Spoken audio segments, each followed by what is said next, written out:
Hi there. Thanks for joining.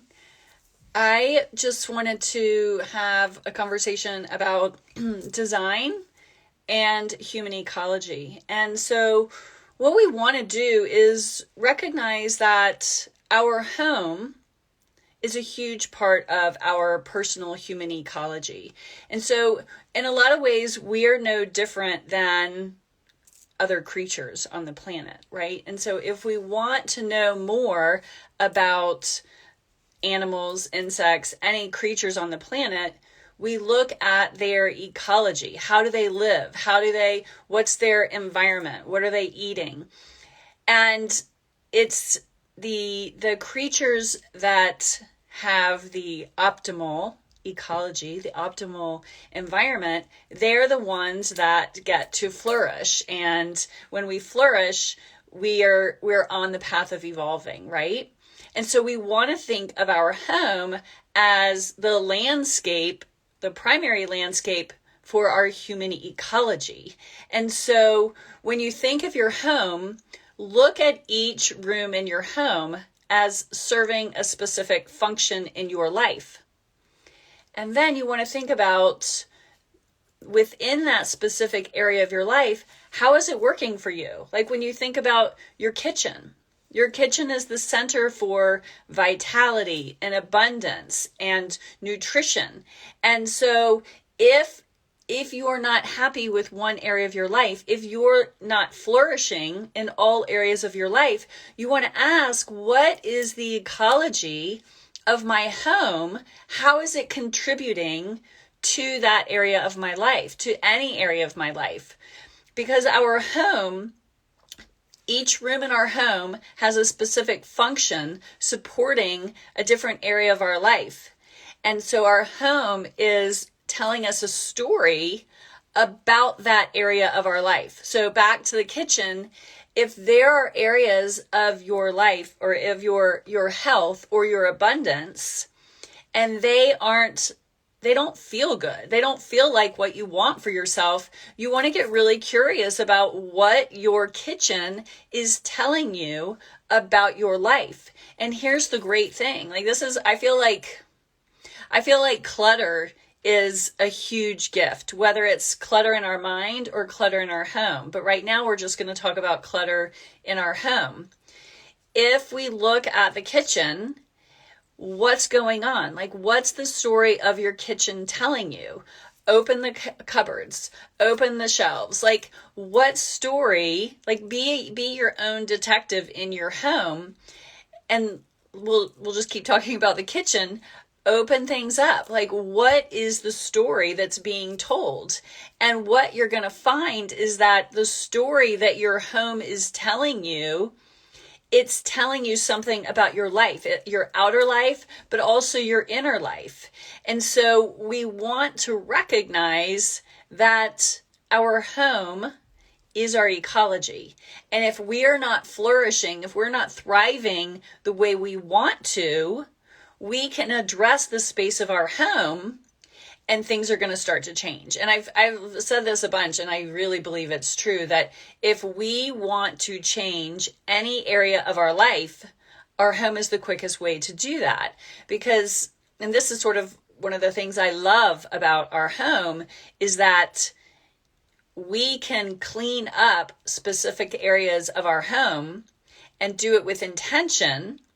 And it's automatically going to have an effect in different areas of our life. And so if you think of your home like you think about your body, if a certain organ in your body isn't functioning well, every other organ in your body is going to be taxed. It's going to have to work a little bit harder. And this is the same with our life. If our primary relationship isn't going well, we're going to see symptoms of that showing up in other areas of our life. If one area of our home is congested and we don't like how we feel, or it's just cluttered, we are going to experience that in other areas of our home. And so there's a relationship between what's going on within our life and what's showing up in our home. And there's a relationship between what's going on within our home and what's showing up in our life. And this is because, largely, it's because our subconscious mind, right? And so we are giving expression in our home to what's going on here. What's going on here is showing up in our life also. And so our home literally is mirroring what's going on in our mind and what's going on in our life. But here's the thing is our home is perpetuating whatever is going on within our mind. And so we just like, I guess it was like in the 80s when people started talking a lot about nutrition and diet. And because before that, it was like mostly like, at least for me, it was like packaged food, right? Like Campbell's soup and macaroni and cheese and things like that. And so this is like opening our eyes to the nutrition that our home is feeding our life. And so does anyone have any questions at this point? Because I see some new people are popping in. And so I don't want to be redundant. And if anyone has any questions, please feel free to jump in. So we're sort of opening up the terrain of personal flourishing, personal, like reaching our personal best. And that's not like a type A thing. Like when I say personal best, it's like our highest potential, like our highest self. And if we're ignoring the role that our home is playing on our consciousness, on our stress, on our well-being, and ignoring the connection that it's trying to tell us, right? Like our home is communicating a narrative. And if we don't like the narrative that's happening in our life or how we're feeling inside, our home is offering us clues. And so our home offers us this map. And it does so on a couple levels. One, because like I said, each room in our home is communicating about specific areas of our life, but also because our home is the closest to make what's happening in the subconscious mind. And so if we want, if we want to make the subconscious more conscious, then we want to work with our home, because our home is the landscape which the subconscious gets its material. And so, and if y'all have any questions about the subconscious mind and why it's important, just raise your hand. And I can speak more to that. I don't like being redundant, and I feel like I talk about the subconscious mind a lot, but it's a really big deal. So basically, our home provides the landscape that can access the subconscious mind the easiest. Why do we want to know what's happening in the subconscious mind? Because it's providing the information for how we feel, right? So raise your hand. Like, I'm going to go ahead and talk a little bit about the subconscious mind, because when we talk about human ecology, we have our physical ecology, and the primary environment for our physical ecology is the space of our home. The next area of human ecology is our body, right? And then we also have what's happening within our mind. And this is our internal ecology. And this is actually more important than the physical ecology, because our mental ecology, our internal ecology, is influencing how we feel. It's influencing how we perceive. It's influencing our self-perception. Our self-perception and how we perceive the world is informing everything else. If we change how we perceive ourselves, if we change or shift how we perceive the world, then everything changes. You know, there's a lot of talk about our internal program. And if we change our internal program, everything would be different. Like if we woke up tomorrow and we believed that we were, I'm not coming up blank. I'm sort of coming up blank. But if we were to wake up in the morning and we were to know the truth of who we are, if we were to not have any doubt or any worry or any second guessing, if we were to have positive assumptions about ourself and our life, and positive expectations about what's to come. Let's see. Okay, let's see. I'm going to read a question here. I'm interrupting myself. I want to call in a self-actualized new partner for life. So work on my bedroom, but how? Also, a cluttered study, and I want to launch a new business. Maybe I'm stuck. Help. Okay, so if you want to call in a new partner, you definitely want to work in your bedroom. Your study, and I'll get back to that, but with your study, if your study is cluttered, then there's congestion, right? And like whatever your purpose is for your study, like if your study is the work you're putting out in the world, or if your study is self-reflection and self-awareness and self-development, then there's some congestion going on there. If your study is where you work on the business that you want to launch, then yeah, there's definitely a connection between wanting to launch your business and for whatever reason there's procrastinations coming up or self-doubts coming up or feeling like you're not ready. So I would be curious about the clutter in your study, because where we place our clutter and how we place our clutter and how it's showing up is also telling its own story. So the fact that your study, and I'm going to make an assumption to say that that's where you work, it's like your home office, there's some self-created stagnation that's slowing down the process. So I would definitely look at that. And if there's something else you want to add, then definitely throw it in. The other piece about wanting to attract a new, like self-actualized or self-aware person, romantically, you want to look at your bedroom. Because your bedroom represents your self-love. It reflects your ability to receive love and your willingness to make space for someone else. It's also the space of your dreams and like restoration and rejuvenation. Okay, so I'm going to read this. I think I'm sabotaging a bit. So you mean tidy it really? Yes. So you want to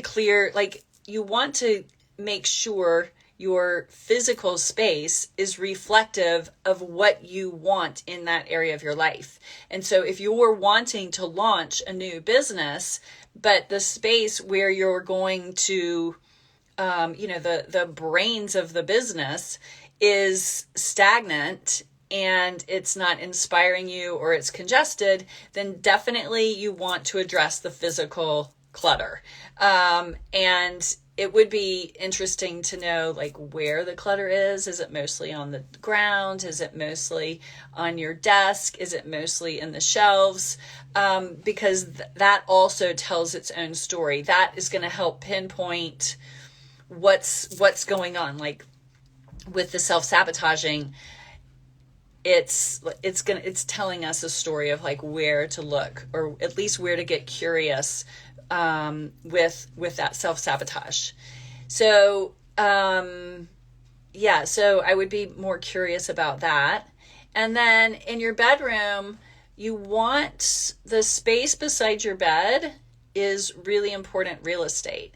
You want to look at the space, and if you want to call someone else in, you want to make sure that you're making space for someone else. So is it a single bed with only one nightstand? I'm guessing that that's not the case, but just for example, if you have a single bed with one nightstand and you want to call someone in, you want to make space for someone in your life, there's no space. You're not making space for someone else to come into your life. And so you want to look at each room as a storyline, as a narrative, and you want to look at, okay, what's the function of this room? And how is this area of my life going? What do I want in this area of my life? And how can I make my room a better reflection of what I want? So, okay. So back to the study, the paperwork I'm not clearing, holding on to after a move from overseas, just too much in the room. Okay. So, I think I'm clear on that. So, okay. Okay, so I'm going to just read this. So, yeah, we're talking about the study and wanting to put new work out into the world, but also feeling like there's a lot of clutter. And so there's a relationship between our willingness to put our work out in the world and then the stagnation or the clutter or the congestion showing up in our office. And also, it's worth noting that in the bedroom, um, the bedroom is for a couple different purposes, right? It's for sleep and it's for our intimate love with someone else, that expression, right? The bedroom, there's something that should not be in the bedroom, and that's pictures of other people. And so if we have pictures of our children, our parents, our grandparents, our friends, whoever is in the bedroom with us is our audience. And so that's the one room where I'm pretty, if you want to call in love and if you want to enhance your existing relationship, I feel pretty strongly about getting everyone else out of the bedroom. Like, you don't want an audience when you sleep. You don't want an audience when you're with your lover. And that space is just for you, your dreams, your restoration, and your love. So that's another thing that I would add to cleaning up the bedroom. Does anyone have any questions? We're talking about, we're sort of having this open discussion about design and human ecology and our home being our primary environment. And just like all of other creatures, our environment is either helping us to flourish and thrive, that was a mouthful, and evolve. And so if our home isn't supporting our optimal well-being, then it's coming at an expense. And we want to make sure that our home supports us on all levels. So, how about the pictures if they are of me? Yeah, I think if you have pictures of yourself in your bedroom, that's okay. My question would be, what feelings come up with that image, and what does it inspire? What does it empower? What does it speak to you? And so if you have a picture of yourself, just get curious about it, right? Okay, what does this bring up for me? And is it aligned with what I want in the bedroom? And then just see how it goes. Like, I have a picture of myself when I'm like 5 or 6 years old, and I keep it in my bathroom on the mirror because that's my notice to speak nicely to myself. And to make sure that my inner critic has no airtime in the bathroom. Okay, so the picture brings up self-love, and they are professional shots. They do feel good on the wall.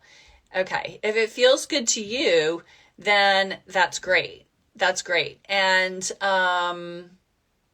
yeah, I don't see any issues with that. I think the extreme would be if you were to go into someone's house. Like, one of the fun things to look at is like dating.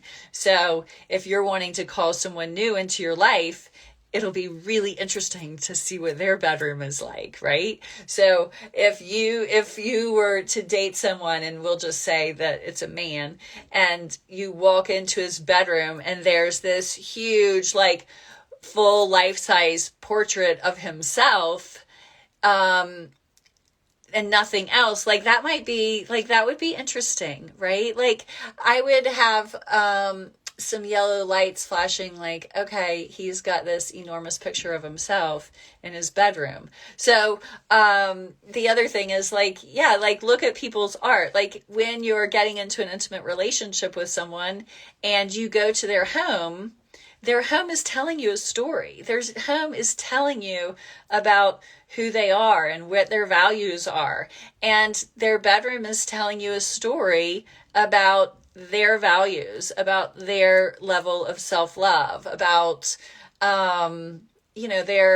their consciousness, right? Like what's happening in their subconscious mind is sort of on display. Like if you go into someone's bedroom and it's someone that you want to be with, or you think you do, and they don't have a nightstand on one side of the bed, but there's plenty of room for it, and there's no light, and they have, pictures of their friends in the room and lots of adventure, that's going to tell you a story about them. It's going to tell you that, like, is there room for someone new in their life? Maybe.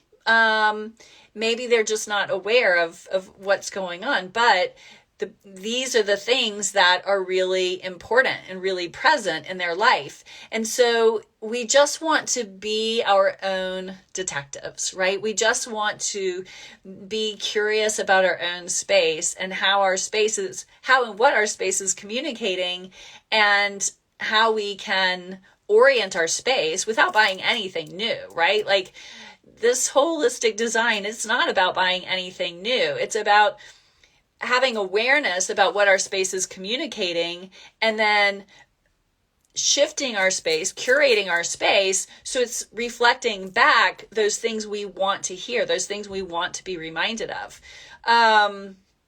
If you're interested in more of this, I have a really short course called Blueprint for a Self-Designed Life. It's like 3 hours, and I go through every single room in the house, and each video I think is like 15 minutes or less, like 9 to 15 minutes. It's really fast, but it's the most potent dilution of the material.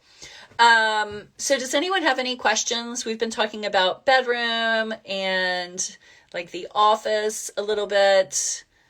Feel free to ask any questions if you want. The main thing is I just want everyone to be aware, and not to take seriously, but like to take seriously the space of our home, because our home is communicating with our mind. And when we're in this cycle of our physical environment and our routines and our mind, it reverberates out into our life. Like, there's a lot of talk right now about thoughts become things. And then Bruce Lipton, who I love, he says, he's like the godfather of epigenetics, and he speaks about how our environment informs our outcomes. And this is on a cellular level. Well, I'm taking this to the physical level of our home. Our home is our environment. Our home is informing our outcomes. And it's all happening because of what's going on in the subconscious mind. And so if thoughts become things, and if environment informs outcomes, then we want to get really curious about how our environment is informing our thoughts. And for those of you who haven't heard, I'll just say it again. This is important because we have 50,000 to 75,000 thoughts every single day. We're only consciously aware of 5% of those thoughts.